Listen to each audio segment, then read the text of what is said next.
What 14 studies say about eating once a day? You've read a few posts and articles from people on the one meal a day diet, OMAD, who say they've lost weight by eating once a day. It all sounds very simple and easy, and you're thinking about giving it a try. Does eating once a day get results? Can you really pig out every night and still lose weight? Or is the OMAD diet just going to mess up your metabolism and wreak havoc with your hormones? What is the OMAD diet? The idea behind the OMAD diet is very simple. You eat one big meal whenever you want, although most people prefer to do so at night. That meal is where you get most of your calories for the day. Because all your food for the day is squeezed into one meal, you don't have to exercise much restraint. On the OMAD diet, you get to eat, within reason, whatever you like. As a result, you finish that meal feeling full and satisfied. During the rest of the day, your calorie intake is minimal. You're allowed some light snacks, maybe a protein shake after you've been to the gym. But that's about it. OMAD origins: the warrior diet. The first time I came across the idea of eating once a day was in the late 1990s, in a book called The Warrior Diet. Written by former Penthouse health and fitness editor Ari Hofmeekler, The Warrior Diet describes the many great and wonderful things that will happen when you switch to eating once a day. For one, the diet is supposed to have anti-aging effects, so you live longer. Nutritional stress such as intermittent fasting, undereating, or calorie restriction can extend the lifespan of all organisms from bacteria to humans, explains Hofmeekler. The warrior diet also increases insulin sensitivity, which he claims is the #1 factor to ensure maximum muscle gain for minimum food. What's more, Hofmeekler dismisses the idea that a big meal in the evening will make you fat. Instead, he thinks that feasting at night will help you build more muscle. That's because growth hormone (GH) levels reach a peak at night when you sleep. Eating a big meal before you go to bed gives your body the nutrients it needs to take advantage of this natural raise in GH. On top of that, the warrior diet guarantees you a fat-burning hormone in your system for at least 6 to 8 hours, which no other diet does. Even Des O'Connor reportedly uses it to stay trim and virile at the age of 70. If that's not undeniable proof that eating once a day is the way to go, I don't know what is. Eating once a day, OMAD diet benefits. In theory, the benefits of eating once a day sound great. On the OMAD diet, you don't need to count calories, cut out entire food groups, give up your favorite meals, or stick to a set of complicated diet rules. You'll also spend a lot less time cooking and preparing food, not to mention clearing up afterwards. Some people like eating once a day for reasons that have nothing to do with weight loss. They say that fasting gives them more energy and focus, and they don't have to fight the urge to fall asleep at their desk in the middle of the afternoon. What does the science say about eating once a day? Is fasting all day and then eating one big meal at night going to help you lose weight? Or is the OMAD diet just another fad that will leave you tired, irritable and hungry? The OMAD diet, what the science says. To lose fat, the only thing you need is a calorie deficit, and eating once a day is a very simple way to create that deficit. That simplicity gives the OMAD diet a big advantage over most other diets. See also, the Flat Belly Cheat Sheet. This is a no-waffle PDF, written in plain English, that shows you exactly how to get rid of belly fat. To get a copy sent to you, please click or tap here to enter your email address. The calories you normally have during the day are eliminated from your diet. This means that your calorie budget can be spent on one big meal, rather than multiple smaller ones. As a result, that meal can be larger and more satisfying than the sort of thing you'd normally eat on a diet. For example, let's say you can lose fat on 2,000 calories per day. Diet 1 has you divide those calories across 3 meals, while the second diet involves eating the same number of calories in one big meal at night. On paper, both diets will lead to the same amount of fat being lost. Eating most of your calories later in the day won't put the brakes on fat loss, as was once believed. 1. Nor does eating little and often speed up your metabolism, increase fat burning, suppress your appetite or help you lose weight more quickly. 2, 3, 4. Is it good to eat one meal a day? In and of itself, eating the one meal a day diet isn't bad for you. It's not going to make you fat, shut down your metabolism or wreck your hormones. However, there are some downsides to consider. For one, eating one meal a day can leave you feeling like crap. I can usually make it through until the early afternoon without eating. After that, I start to get hungry, tired and irritable. For me, the idea of the OMAD diet isn't a pleasant one. Eating once rather than 3 times a day has also been shown to raise levels of ghrelin, known as the hunger hormone, as well as increasing both hunger and the desire to eat. 5, 6. On an OMAD diet, some people will be so hungry by the evening that they end up eating more overall calories for the day. Rebound binging on junk food, which can happen when you're tired and hungry, can easily leave you in a calorie surplus for the day, rather than the deficit required to lose fat. Of course, this isn't going to be the case for everyone. Google around, and you'll find plenty of people who have successfully lost weight on the OMAD diet. It can be done. Time-restricted feeding, OMAD, and weight loss.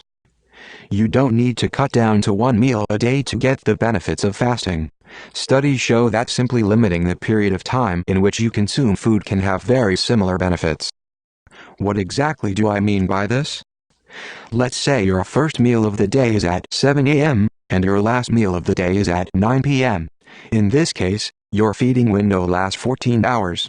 With time-restricted feeding, you reduce the length of the daily feeding window so that it lasts somewhere between 4 to 10 hours. Tell someone to reduce the size of their feeding window, with very few rules or limits on what they can eat during that window, and they will often lose weight. In one study, a group of overweight and obese men and women were told to eat all their food for the day within a 10-hour eating window. 7. No other dietary advice was given. After 16 weeks, subjects reduced their daily feeding window by an average of 4 hours and 35 minutes, as well as losing a little over 7 pounds, 3.3 kilograms in weight. They also felt more energetic and slept better. In another study, a group of obese participants with type 2 diabetes were told to fast for 18-20 hours each day. 8.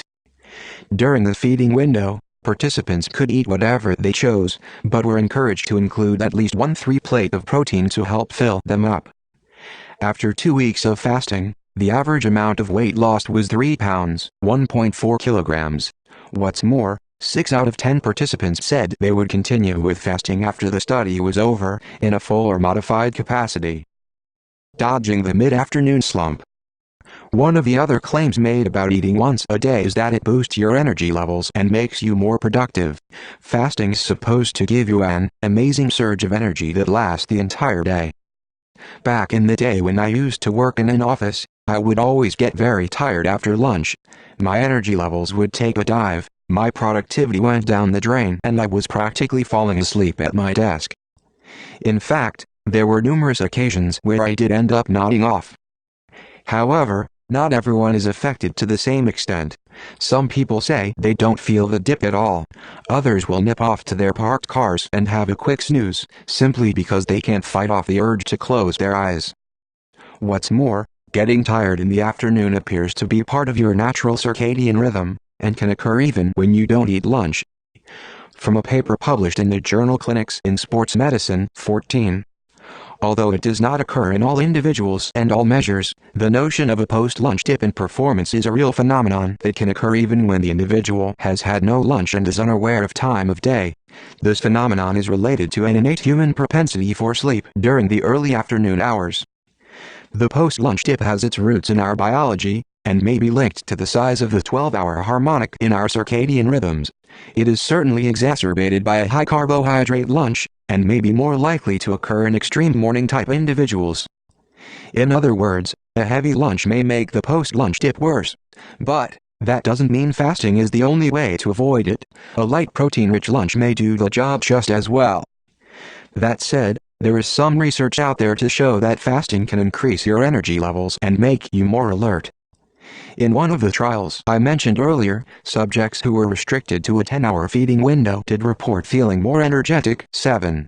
In another, fasting between 3 a.m. and 6:30 p.m. led to an increase in levels of orexina, a neurotransmitter that promotes wakefulness. 14.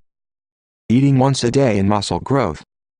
While eating once a day can work just fine for weight loss, it's less than ideal when it comes to muscle growth. Some folks need to eat a lot if they want to gain muscle.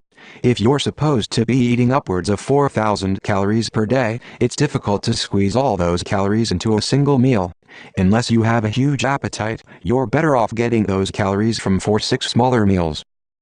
One of the other downsides with the OMAD diet, from a muscle building point of view at least, is the low protein frequency.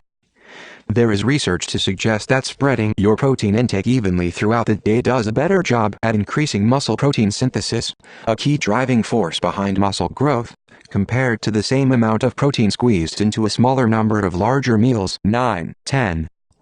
In other words, meal frequency might not have much of an impact on your rate of weight loss, but protein frequency may very well affect your ability to gain muscle while you drop fat. Granted, this is still a controversial subject. There are some studies to show that skewing your intake of protein towards dinner works just as well at preserving muscle mass during weight loss as distributing it equally across 3 main meals, 11, 12. However, other research shows that eating more frequently, 6 versus 2 meals per day, means that you're more likely to hold on to your muscle while you lose weight, 13. All things considered, if gaining or retaining muscle mass is a priority, I think you're better off spreading your daily protein intake across the day, rather than getting it in one huge meal in the evening. OMAD, eating once a day and exercise. You've decided that you want to go on the OMAD diet, fast all day and eat one big meal at night, but you still want to go to the gym 3-4 times a week.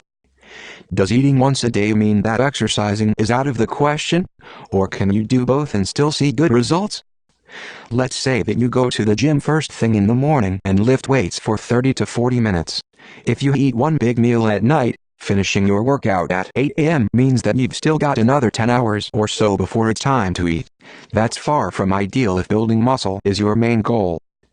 To maximize the muscle building response to a bout of resistance training, it's a good idea to eat 20 to 40 grams of protein an hour or so before and or after you train. That protein can be in the form of regular food or a protein supplement. Some whey protein mixed with water will do the job just fine. The same rule applies if you train at lunchtime. If you've been fasting since your evening meal the night before, you won't have eaten anything for 15 hours or so, and you still have 5 hours or so before it's time to eat. Again, if your goal is to gain muscle as fast as humanly possible, this is far from optimal. The post-exercise window of opportunity does stay open a lot longer than was once believed, 14, but you still don't want to go for such a long period of time without eating any protein. Doing so will almost certainly slow the rate at which muscle is gained. If you're fasting all day and training hard in the evening, the chances are very high that your performance in that workout is not going to be all that it could be. You'll feel and perform a lot better if you eat something before you train. The OMAD diet. Final thoughts. If you're trying to lose fat, you can do so by eating once a day. When it comes to fat loss, what counts is your total calorie intake for the day, rather than when or how often those calories are eaten. Plenty of people have lost weight by fasting all day and eating one big meal at night, and there's no good reason why you can't do the same. However, the OMAD diet isn't for everyone, and it's certainly not for me. Simply reducing the size of your feeding window offers many of the same benefits of eating one meal a day, but without some of the